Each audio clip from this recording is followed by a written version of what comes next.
Hello everyone and welcome back to your piano lesson. If you are here for the first time, I am Gianluca Fronda, pianist, composer, piano and composition teacher. If you want to discover interesting facts about me, you can watch the introduction video of the channel. I'm leaving the link below in the description, where you will find also the link for my artistic channel in case you are interested in original music and covers.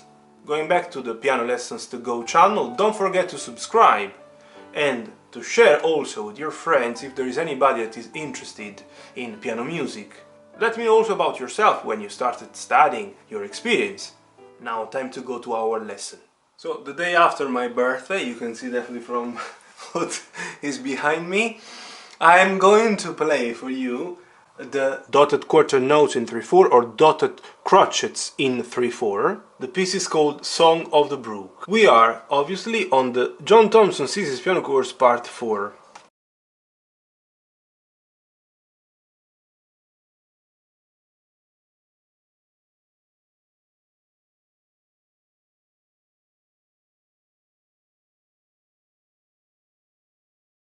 The dotted notes have been already explained. You have discovered at the beginning of John Thompson's part 1 the dotted meanings or dotted half notes. I've always tried to clarify that the power of the dot when placed on the right side of the note, same as now finally the dotted quarter note or the dotted crotchet. But anyways, what I've tried to explain always is that the power of the dot when placed on the right side, I was saying, of the note is the one of adding half of the value of the note after which it is placed. If the note was 2 beats, adding the dot, you are adding half of 2, that is 1. And that's why this one is 3 counts. Placing the dot straight after the quarter note, straight after the crotchet, you are adding half beat, half count, 1/8 note, 1 quaver. Indeed, how does Thompson explain? First of all, let's read together these. You already played dotted half notes or dotted minims and learned how the dot adds an extra half value to each note marked. Pay attention, half value. Half of the value of the note. Here we are.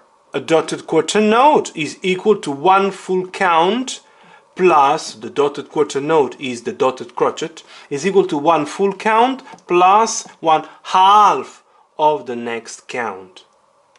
Is now referring to this, half of the next count. But to simplify, you simply add half beat, half count, 1/8 note, 1 quaver. If you imagine a tie connecting the full count to the next half count, it will be easy to play. So this is the way he's explaining to you. My way is, at the end, is the same, simply using different expressions or different examples. So here we are indeed, facing the dotted quarter note. And he's saying that it is written in this way, it is played in this way. I would say you have to intend, can be intended also in this way or can be written also in this way because the sound is the same, yeah? And here we are, that's all. You see clearly the quaver, the half beat, the half count, the 8th note. That is the authentic value of the dot straight after the quarter note, straight after the crotchet. I hope it is clear. The song is quite simple, quite easy. We are in A major. We have 3 sharps. The 3 sharps have been learned at the end of Thompson part 3. And this is the second time you play a piece in A major with 3 sharps. The 3 sharps are F sharp, C sharp and G sharp. The speed is not that fast. Andantino, I'm trying to play the highest possible andantino, 86 beats per minute.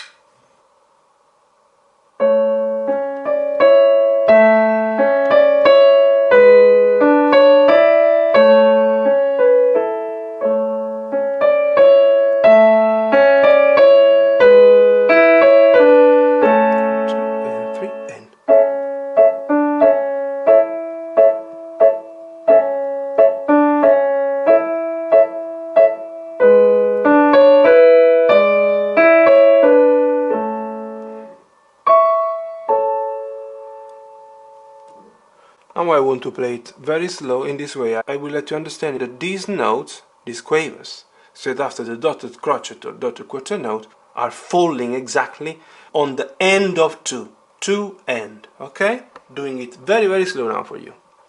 1 and 2 and 3 and 1 and 2 and 3 and 1 and 2 and 3 and 1 and 2 and 3 and 1 and 2 and 3 and 1 and 2 and 3 and 1 and 2 and 3 and 1 and 2 and 3 and 1 and 2 and 3 and 1 and 2 and 3 and 1 and 2 and 3 and 1 and 2 and 3 and 1 and 2 and 3 and 1 and 2 and 3 and 1 and 2 and 3 and 1 and 2 and 3 and 1 and 2 and 3 and 1 and 2 and 3 and full stop.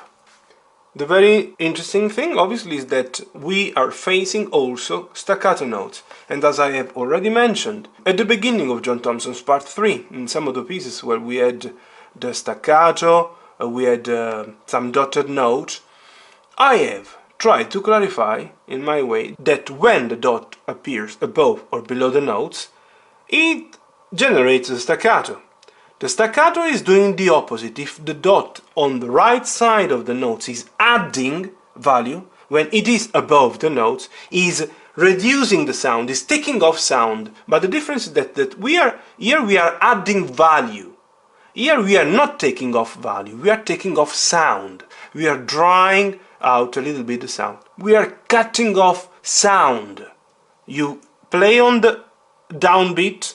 So on 1 you play on end release, on 2 you play on end release, on 3 you play on end release. So that's why I'm saying it's not taking off value, it's taking off sound, cutting off sound, but the value of the, let's say, the note itself has to be the same. It's covering anyways this note 1 full beat, but the sound is dry. Without it would be, as you know, 1 and 2 and 3 and played staccato 1 and 2 and 3 and this is the difference. Here we are adding authentic value. This note is 1 and 2. It stops exactly 2 and then on the end of 2 you play the D. So 1 and 2 and. You see, this is the meaning of the dot when it's on the right side, adding value, and exactly half of the length of the note, making it 1 count and a half, 1 beat and a half. In the final performance, the first one, the one respecting the speed andantino, when I played at 86 beats per minute, I tried to do the crescendo, the diminuendo, differentiating the sounds. When I played very slow, I didn't pay that much attention, because your main concern in the slow performance is to be the one of checking the notes, and indeed I didn't respect that much, because I keep repeating when I play very slow. My intention is the one of letting you check the notes.